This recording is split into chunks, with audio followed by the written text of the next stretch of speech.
भारत का एक केंद्र शासित राज्य है चंडीगढ़। इजराइल और फिलिस्तीन की कहानी को समझाने के लिए हम आपको उदाहरण के तौर पर आज चंडीगढ़ के जरिए ये समझाने की कोशिश करेंगे कि असल में मामला क्या है। 60 के दशक के बाद पंजाब का एक हिस्सा हरियाणा बनाए जाने की मांग करने लगा था और हरियाणा का भी एक हिस्सा एक अलग राज्य बनाए जाने की मांग कर रहा था। 1955 में अकाली नेताओं ने धर्म के आधार पर पंजाब को बांटने की मांग रखी। इधर हरियाणा के कुछ जाट नेताओं ने भी अलग राज्य की मांग तेज कर दी और एक लंबी लड़ाई के बाद 1966 में पंजाब का एक हिस्सा हरियाणा बन गया। लेकिन एक मुश्किल हुई दोनों राज्यों के साथ। दोनों की राजधानी एक शहर को बना दिया गया और इसका कंट्रोल केंद्र सरकार ने अपने पास रख लिया। हरियाणा की राजधानी चंडीगढ़ और पंजाब की राजधानी चंडीगढ़ है, जबकि चंडीगढ़ को खुद एक केंद्र शासित राज्य बना दिया गया। लेकिन आज 50 साल बाद भी चंडीगढ़ को लेकर दोनों राज्यों में कई तरह के मतभेद हैं, खास तौर से राजस्व को लेकर। अब आपको भारत से करीब 2500 किलोमीटर दूर इजराइल लेकर चलते हैं और कुछ ऐसी ही कहानी समझाने की कोशिश करते हैं। जैसे दोनों राज्यों की राजधानी चंडीगढ़ को बनाकर केंद्र सरकार ने चंडीगढ़ को ही अपने कब्जे में ले लिया और दोनों राज्यों को घुमा दिया। ठीक वैसे ही फिलिस्तीन और इजराइल की राजधानी को एक ही शहर को बना दिया गया। यरूशलेम जो दोनों देशों की राजधानी है वो यूएन के हाथ में है और दोनों देशों को लड़ाने वाला भी यही यूएन की पॉलिसी है।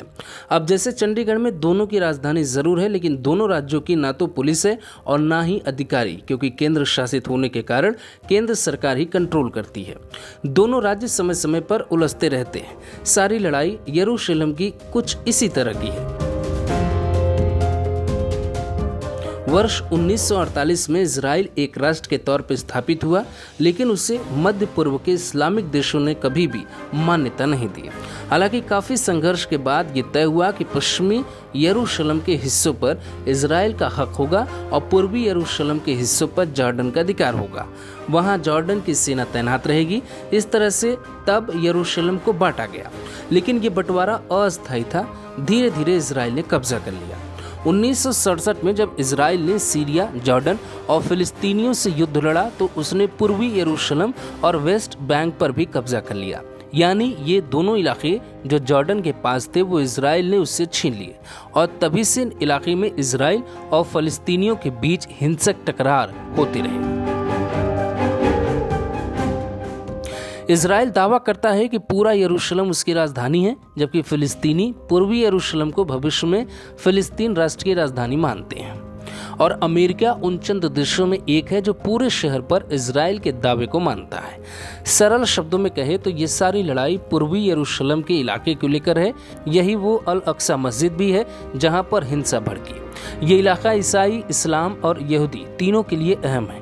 तीनों ही धर्म अपनी शुरुआत की कहानी को बाइबल के पैगंबर अब्राहम से जोड़ते हैं। ईसाई धर्म के लोग का जुड़ाव इस क्षेत्र से इसलिए है क्योंकि उनका मानना है कि ये वही जगह है जहां कलवारी की पहाड़ी पर यीशु को सूली पे चढ़ाया गया था।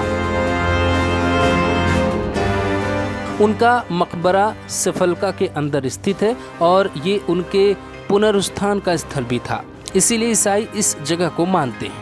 मुसलमानों के लिए ये जगह इसलिए अहम है क्योंकि डोम ऑफ रॉक और अल अक्सा मस्जिद यहीं पर है।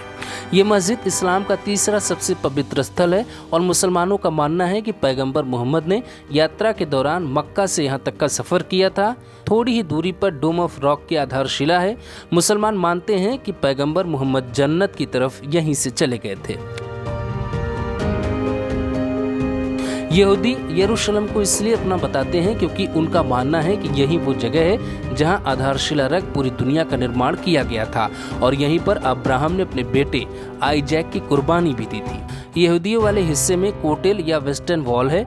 ये दीवार पवित्र मंदिर का अवशेष है, यानी यरूशलेम ईसाई, इस्लाम और यहूदी तीनों धर्मों के केंद्र में है और सारे विवाद भी यहीं से शुरू होते हैं।